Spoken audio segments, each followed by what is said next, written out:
Hello guys, welcome once again to my channel growing zone. आज हम देखेंगे balance sheet. ठीक है, हम फर्स्ट चैप्टर कर रहे हैं अभी, NPO not for profit organisation, और उसमें अभी तक मैंने आपको काफ़ी सारी चीज़ें बता दी हैं, काफ़ी सारे टॉपिक्स क्लियर करा दिए हैं। आज मैं आपको बताऊंगा बैलेंस शीट के बारे में। आगे बढ़ने से पहले आप लोगों में से जिसने भी अभी तक पहले की वीडियोस नहीं देखी हैं, तो आप लोग पहले वो वाली वीडियोस भी ज़रूर देखिए, और जिन्होंने चैनल को सब्सक्राइब नहीं किया प्लीज़ आप उसको चैनल को सब्सक्राइब कीजिए। ठीक है, तो आज हम आगे बढ़ेंगे बैलेंस शीट के बारे में। बैलेंस शीट अगर हम देखें तो बैलेंस शीट आप लोगों को पता ही होगी, बहुत सारे बच्चों को, आप लोगों को मालूम होगा कि बैलेंस शीट होती क्या है। बैलेंस शीट हमारा फाइनल अकाउंट्स का लास्ट अकाउंट होता है। 11th में भी आप लोगों ने फाइनल अकाउंट्स का चैप्टर पढ़ा होगा, जिसमें हम trading, PNL and balance sheet बनाते थे। तो उसमें भी बैलेंस शीट सबसे लास्ट में ही बनती है, हमेशा फाइनेंशियल ईयर के आखिरी में बैलेंस शीट बनाई जाती है, और इसका बैलेंस हमेशा क्या आना चाहिए, इक्वल आना चाहिए। यहाँ पे भी अगर हम बैलेंस शीट का मीनिंग देखें तो बैलेंस शीट का मीनिंग क्या बोलता है, it is a statement that shows the financial position of an organisation. ये एक ऐसा अकाउंट होता है, ऐसा स्टेटमेंट होता है जो कंपनी की फाइनेंशियल पोजीशन को बताता है कि साल के आखिरी में उसकी फाइनेंशियल कंडीशन कैसी है। ठीक है, अकाउंटिंग ईयर के लास्ट में बनाया जाता है। और अगर हम एनपीओ की बात करें तो एनपीओ में ये इनकम एंड एक्सपेंडिचर अकाउंट के बाद बनाया जाता है। ठीक है, पिछली वीडियो में मैंने आपको इनकम एंड एक्सपेंडिचर के बारे में बताया था पार्ट 5 में, आज हम पार्ट 6 कर रहे हैं इस चैप्टर का। तो इनकम एंड एक्सपेंडिचर अकाउंट के बाद क्या बनाया जाएगा, बैलेंस शीट बनाया जाता है। ठीक है, अब हम इसकी बात करते हैं फॉर्मेट की। तो मैं इसका फॉर्मेट बताता हूँ आपको। तो अगर मैं आपको इसका फॉर्मेट बताऊं, फॉर्मेट के बारे में कुछ नहीं, ज़्यादा कुछ नहीं है, सेम 4 कॉलम बनेंगे।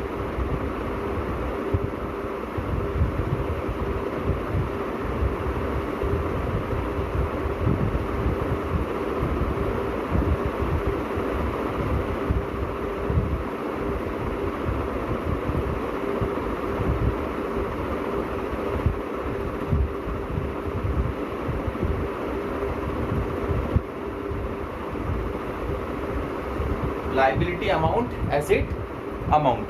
ठीक है, तो यहाँ पे अगर हम लाइबिलिटी की बात करें तो सबसे पहले क्या आता है यहाँ पे, कैपिटल फंड। कैपिटल फंड का बैलेंस आएगा, ओपनिंग बैलेंस।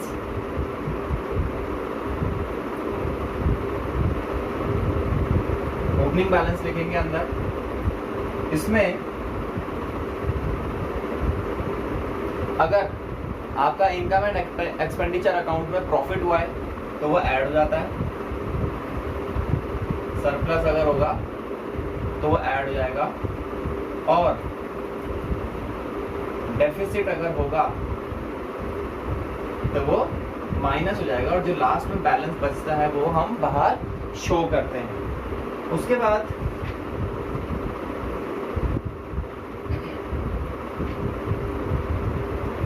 इसी में ही क्या आता है, हमारा एंट्रेंस फीस। एंट्रेंस फी भी इसमें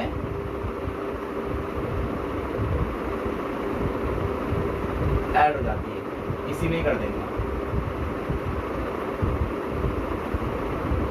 एंट्रेंस फी के बाद अगर हम देखें, बिल्डिंग फंड।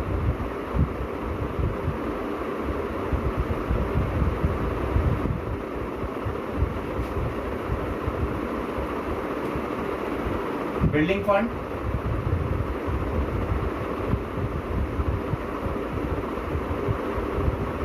ओपनिंग बैलेंस आएगा,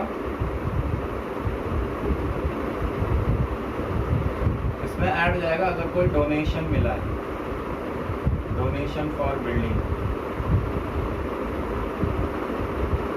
तो वो ऐड होके हम टोटल अमाउंट बाहर लिखते हैं। उसके बाद स्पोर्ट्स फंड। फंड जितने भी हमारे होते हैं वो हमारी सारी लाइबिलिटीज ही होती है, क्योंकि वो हमें कहीं ना कहीं बाद में पे करनी पड़ेगी, इसलिए फंड को हम हमेशा कहाँ लिखते हैं, लाइबिलिटी साइड में ही हम शो करते हैं। तो इसमें स्पोर्ट्स फंड, स्पोर्ट्स फंड आता है, इसमें ओपनिंग बैलेंस आ जाएगा,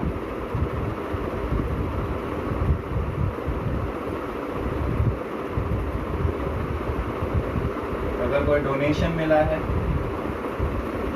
वो ऐड हो जाएगा।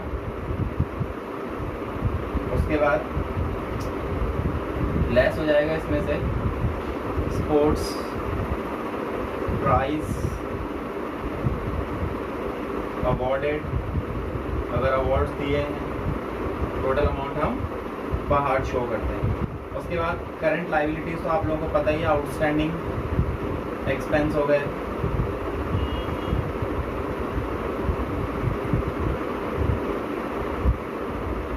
ठीक है, रेंट हो गया, सैलरी हो गया, ये चीज़ें भी यहाँ पे क्या हो जाती हैं, जैसे आउटस्टैंडिंग रेंट आउटस्टैंडिंग सैलरी है तो वो इधर पे आ जाती है, ठीक है। लास्ट में हम टोटल कर देंगे। एसिड साइड में अगर हम देखें तो फिक्स एसिड्स भी आ जाती हैं इसमें। एसिड्स आप लोगों को पता ही है क्या होता है, बिल्डिंग, फर्नीचर,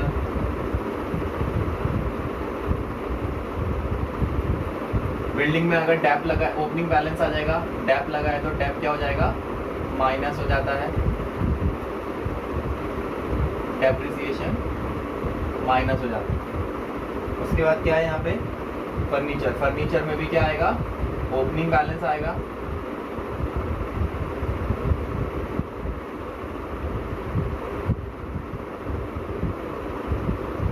इसमें से भी डेप्रिसिएशन लेस होके हम टोटल अमाउंट को बाहर शो करते हैं। उसके बाद करंट एसिड में cash in hand,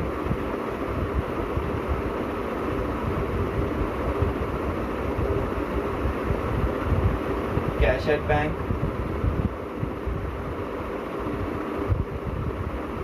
accrued interest, क्योंकि अक्रूड हमारा क्या होता है, आउटस्टैंडिंग हमारा लायबिलिटी होती है, अक्रूड हमारा क्या होता है, प्रॉफिट होता है, एसिड, इसलिए एसिड में हम चढ़ाते हैं। अक्रूड इंटरेस्ट आ जाएगा, सब्सक्रिप्शन इन अरियर,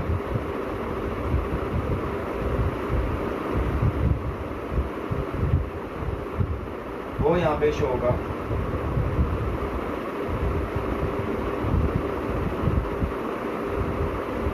अब कुछ इन्वेस्टमेंट्स यहाँ पे आती हैं, जैसे बिल्डिंग फंड इन्वेस्टमेंट, उसके बाद sport fund investment, sports fund investment, prepaid insurance, या फिर सैलरी अगर है तो सैलरी, जो टोटल होता है वो हम लास्ट में यहाँ पे टोटल कर देते हैं। टोटल हमेशा लायबिलिटी और एसेट साइड का इक्वल ही आना चाहिए, ठीक है। कैपिटल फंड आ जाता है, उसका ओपनिंग बैलेंस आएगा, अगर इनकम एंड एक्सपेंडिचर हमारा अकाउंट में हमारे प्रॉफिट हुआ है वो ऐड हो जाएगा, लॉस हुआ है तो माइनस हो जाता है। एंट्रेंस फी आ जाती है, बिल्डिंग फंड का ओपनिंग बैलेंस, अगर डोनेशन किसी ने दिया है वो ऐड हो जाएगा। स्पोर्ट फंड का भी ऐसे ही होता है, ओपनिंग बैलेंस, डोनेशन अगर दिया है किसी ने तो वो ऐड हो जाएगा। स्पोर्ट्स प्राइज अवॉर्डेड, ठीक है, स्पोर्ट्स प्राइज के अवार्ड अगर दिए गए हैं वो माइनस हो जाएंगे। आउटस्टैंडिंग एक्सपेंस, रेंट, सैलरी, जितने भी आउटस्टैंडिंग खर्चे होते हैं वो भी सारे हम लायबिलिटी में शो करते हैं। सेम ऐसे एसिड्स में अगर हम देखें, फिक्स एसिड्स आ जाएंगे, बिल्डिंग, फर्नीचर, अगर इसमें डेप्रिसिएशन लग रहा है वो माइनस कर देंगे। Cash in hand, cash at bank, ये हमारी करंट एसिड्स होती हैं। Accrued interest, subscription in arrear, investment आती हैं, building fund investment, sports fund investment और प्रीपेड इंश्योरेंस या फिर सैलरी जो भी रहेगा, ठीक है। तो ये सारी हमारी एसिड्स होती हैं। तो गाइज आज के लिए इतना ही। आज मैंने आपको बैलेंस शीट का मीनिंग और उसका फॉर्मेट मैंने बताया, ठीक है, क्योंकि ये 3 अकाउंट हमारे बनते हैं, receipt and payment account, income and expenditure account और हमारा बैलेंस शीट। ये एनपीओ के 3 मेन अकाउंट्स होते हैं। अगर बैलेंस शीट हमारी फाइनेंशियल ईयर के एंड पे इक्वल आ रही है, इसका मतलब हमारा पूरा क्वेश्चन सही हुआ है। अगर गलत आ रही है तो कहीं ना कहीं हमने गलती करी है। तो गाइस आज के लिए इतना ही। आप लोग सपोर्ट करते रहिए। जिसने भी अभी तक चैनल को सब्सक्राइब नहीं किया वो आप लोग चैनल को सब्सक्राइब कर लीजिए। अगर आपको कोई भी डाउट्स है आप कमेंट में पूछ सकते हैं, कमेंट सेक्शन में पूछ सकते हैं, मैं आपको वहाँ पे रिप्लाई ज़रूर दूंगा। और आप लोग कोई सजेशन अगर देना चाहते हैं तो वो भी आप ज़रूर दीजिए। Thank you.